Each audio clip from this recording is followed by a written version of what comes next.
सालों से फागुन के महीने में भोजपुरी गानों की बाढ़ सी आ जाती है। पहले के जमानों में गाने में वैरायटी हुआ करती थी, लेकिन आज के दौर में एक ही वैरायटी है और वो है अश्लीलता।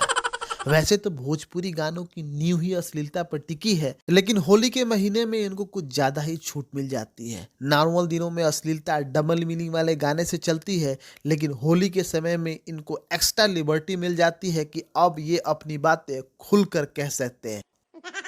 और यही कारण है कि फागुन का महीना भोजपुरी सिंगरों के लिए अश्लीलता रूपी टैलेंट को दिखाने का सही समय माना जाता है। साल 2024 में यह टैलेंट कितना निखर के सामने आया यूट्यूब के माध्यम से, यही दिखाने की कोशिश करेंगे इस वीडियो में। नमस्कार, मेरा नाम है दुष्यंत सिंह राजपूत और आप देखना शुरू कर चुके हैं श्रीनेत जी चैनल। भाई साहब, इस साल समर सिंह सरकार से सलवार तक का सफर तय करते हुए चोलियों का आगाज करेंगे।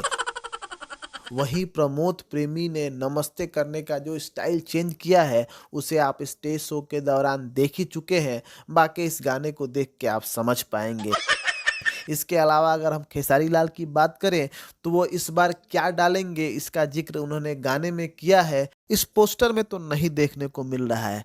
कल्लू ने तो भतार को गोली मारने और देवर पर रहब तक का भी सफर तय कराने की बात कह दी है। और अगर आप इससे आगे बढ़कर मेल सिंगरों को छोड़कर फीमेल सिंगर की बात करें, तो भाई साहब वो भी कम नहीं होंगे।